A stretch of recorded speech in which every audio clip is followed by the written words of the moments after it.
నమస్తే, welcome to our channel. నేను సౌజన్య. బటన్లు నొక్కడానికి జనాన్ని బాధడంతోనే 5 ఏళ్ల జగన్ పాలన ముగిసింది.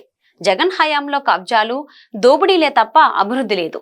ఉద్యోగాలు రావు, పరిశ్రమలు పారిపోయాయి, ఖజానా ఖాళీ చేశారు, 12 లక్షల కోట్లు అప్పు చేశారు. అయినా సరిపోలేదు. సంక్షేమం పేరుతో ఎంత ఇచ్చారో అంతకు 10 రెట్లు జనాల దగ్గర నుంచి దోచేసింది జగన్ సర్కారు.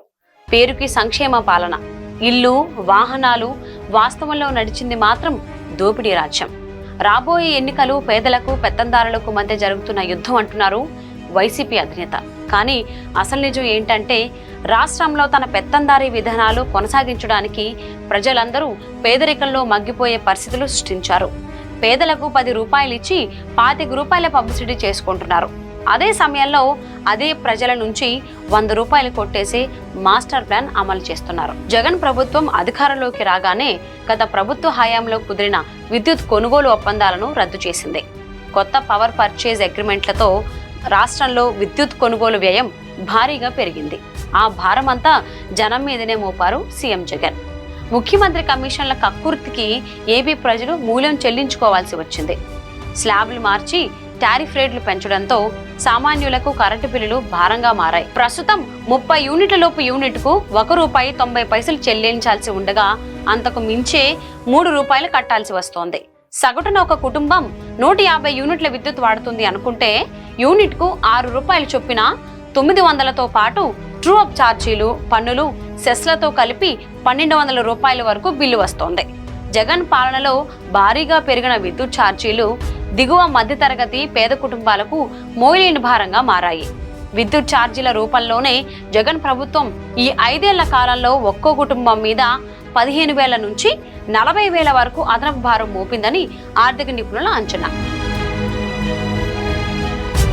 ఇంటి పన్ను భారీగా పెంచడం ద్వారా మధ్యతరగతి ప్రజలను ఎడాపెడా బాధేసింది వైసీపీ ప్రభుత్వం. గత 5 ఏళ్లలో ఇంటి పన్ను దాదాపు రెట్టింపైంది. టీడీపీ సర్కారు పాలనలో ఇంటి అద్దె ఆధారంగా పన్ను రేటు నిర్ణయించే పద్ధతి ఉండేది. జగన్ ప్రభుత్వం అధికారంలోకి వచ్చాక పాత విధానాన్ని మార్చేశారు. కొత్త పద్ధతిలో ఇంటి పూర్తి విలువ ఆధారంగా పన్ను లెక్కించడం ప్రారంభించారు. విశాఖ, విజయవాడ లాంటి నగరాల్లో అయినా ఇంటి అద్దె సంవత్సరానికి 2 లక్షల లోపే ఉంటుంది. కానీ ఇంటి విలువ కోట్లలో పలుకుతుంది. దీంతో ప్రాపర్టీ ట్యాక్స్ ద్వారా జగన్ సర్కారుకు కాసుల వర్షం కురిసింది. ఇంటి యజమానులు మాత్రం అద్దె ఆదాయంలో చాలా వరకు పన్నుల రూపంలో సమర్పించుకోవాల్సి వచ్చింది. దీనికి అదనంగా చెత్త పన్ను ఏడాదికి 1,500, టాయిలెట్ ట్యాక్స్ సంవత్సరానికి 500, ఇంటి విస్తీర్ణం బట్టి డ్రైనేజ్ ట్యాక్స్ వసూలు చేసి అందిన కాడికి దండుకున్నారు. జగన్ పాలనలో సొంత వాహనం ఉన్న వాళ్ళను వదలకుండా బాధేశారు. వైసీపీ ప్రభుత్వం కొత్త వాహనాలపై లైఫ్ ట్యాక్స్, పాత వెహికల్స్ పై గ్రీన్ ట్యాక్స్లు పెంచుతూ అసెంబ్లీలో చట్ట సవరణ తీసుకొచ్చింది. కొత్త వాహనాలపై ఉన్న లైఫ్ ట్యాక్స్ ను 1% నుంచి 6% పెంచగా పాత వాహనాలపై ₹6,000 గ్రీన్ ట్యాక్స్ విధించారు.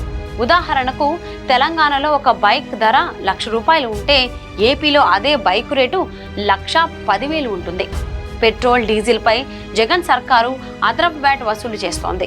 ఈ ఎక్స్ట్రా ఛార్జ్ ఏపీలో పెట్రోల్, డీజిల్ ధరలు పొరుగు రాష్ట్రాల కంటే లీటరుకు ₹10 ఎక్కువగా ఉన్నాయి. రాబడి పెంచుకోవడానికి జగన్ ప్రభుత్వం స్టాంపులు, రిజిస్ట్రేషన్ ఛార్జీలను భారీగా పెంచేసింది.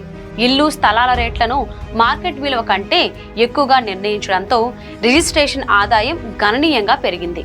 దీనికి తోడు యూజర్ ఛార్జీల వడ్డింపు అదనం. దస్తావేజులు, వీలునామా పత్రాలు, ఎన్కంబరెన్స్ సర్టిఫికేట్ వంటి ధృవపత్రాల జారీకి సేవా రుసుములను 5 నుంచి 10 రెట్లు పెంచేశారు.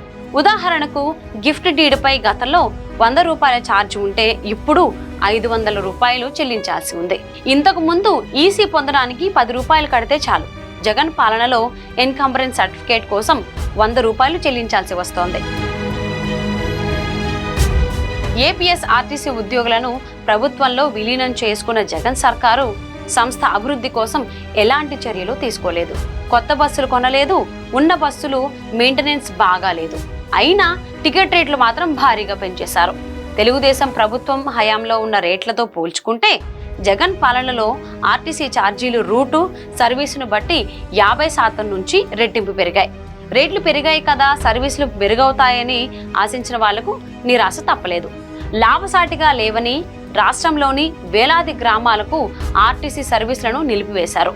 దీంతో సామాన్య ప్రజలు ప్రైవేటు వాహనాలపై ఆధారపడాల్సి వచ్చింది. పేదల ప్రభుత్వాన్ని చెప్పుకునే సీఎం జగన్ ఆర్టీసీ ప్రగతిరథ చక్రాలను సామాన్య ప్రజలకు దూరం చేస్తున్నారు. రాష్ట్రంలో సంపూర్ణ మద్య నిషేధం అమలు చేశాకే మళ్లీ ఓట్లు అడుగుతానని హామీ ఇచ్చారు వైసీపీ అధినేత. అధికారంలోకి వచ్చాక ఆ మాట తప్పి మడమ తిప్పి సర్కారు వారి సారాయి దుకాణాలు ప్రారంభించారు.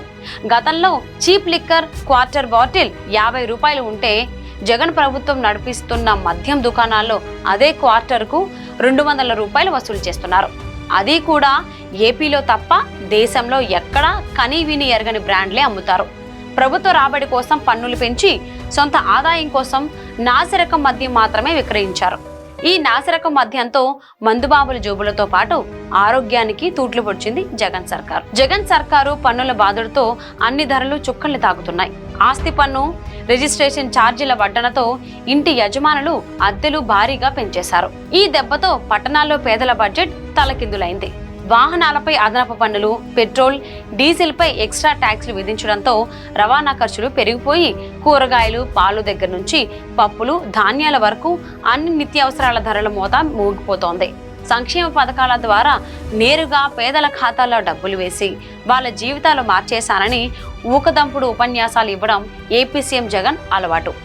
వాస్తవంలో ప్రభుత్వం నుంచి స్కీముల ద్వారా వస్తున్న సొమ్ము కంటే పన్నుల రూపంలో సామాన్యుల జోబులకు పడుతున్న చిల్లులే పెద్దవని ప్రతి ఒక్కరికి అనుభవంతో తెలుసుకుంటున్నారు.